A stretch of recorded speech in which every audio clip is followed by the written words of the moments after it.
Después de deslizar durante todo el día por debajo de las puertas los últimos escritos redactados por él,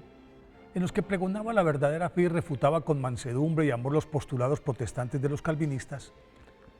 como ya era su costumbre, siempre los deslizaba los papelitos.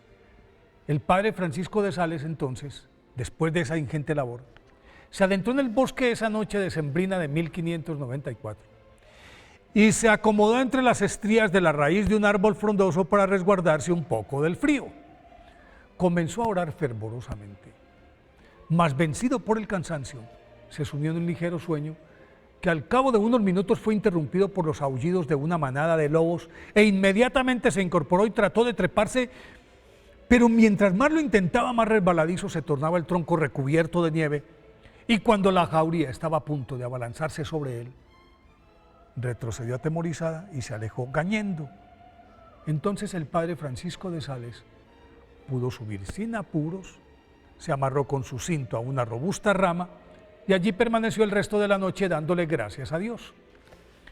A la mañana siguiente unos campesinos que pasaban por el lugar lo bajaron aterido y lo llevaron a una casa cercana en la que tardó varios días en recuperarse, lapso que aprovechó el padre Francisco de Sales para catequizar con la dulzura de sus sermones a los admirados lugareños, quienes se encargaron de esparcir la noticia sobre la extraña huida de los temibles lobos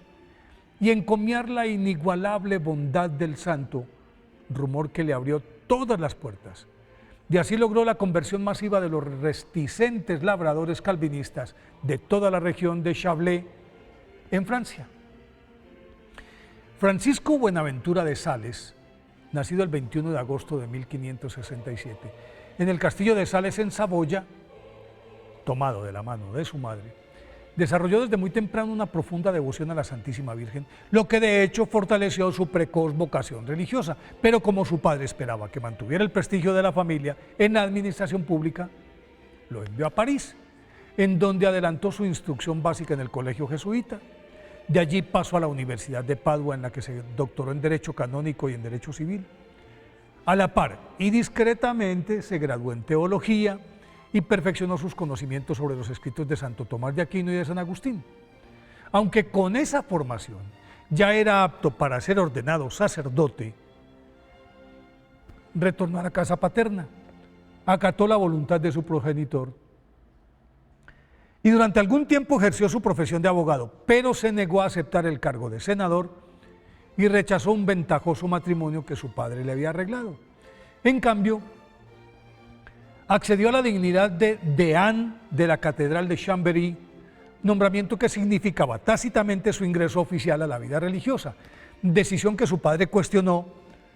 pero su resistencia fue vencida por la tenacidad de Francisco de Sales,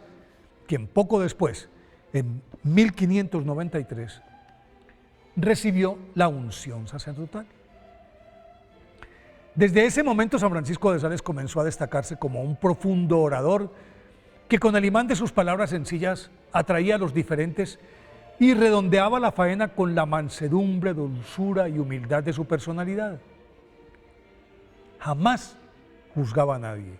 comprendía a todos. Su sonrisa permanente era un bálsamo para los espíritus rebeldes. Y los enemigos de la Iglesia se rendían mansamente ante sus amorosos y sólidos argumentos doctrinales. Justamente por eso San Francisco de Sales se ofreció como voluntario para catequizar a los agresivos calvinistas de Chablais,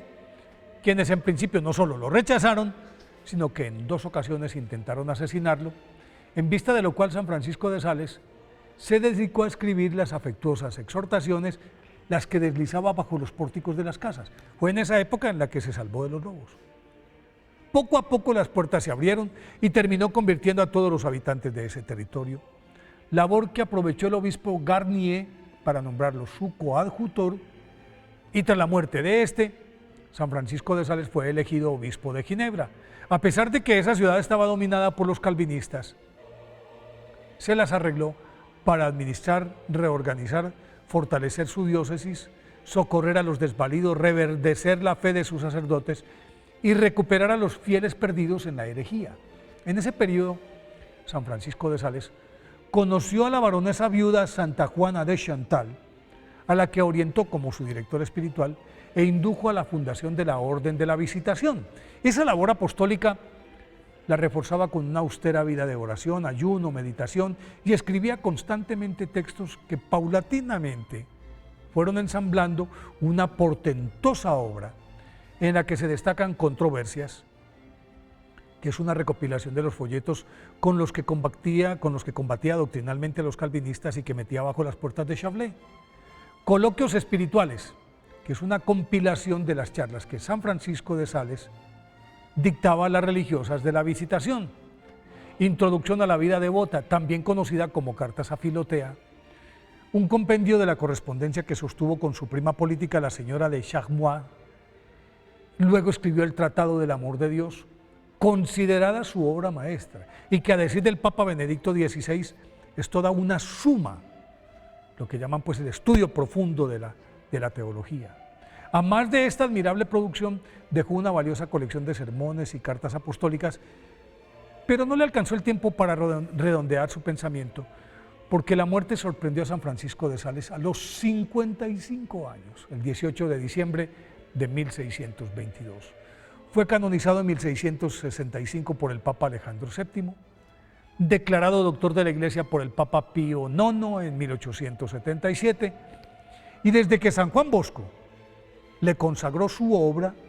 los miembros de su congregación adoptaron el apelativo de salesianos. Por eso, a partir de hoy, 24 de enero,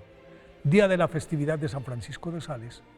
apliquemos en nuestra vida diaria su frase más sabia y hermosa que dice: la medida de amar a Dios consiste en amarlo sin medida.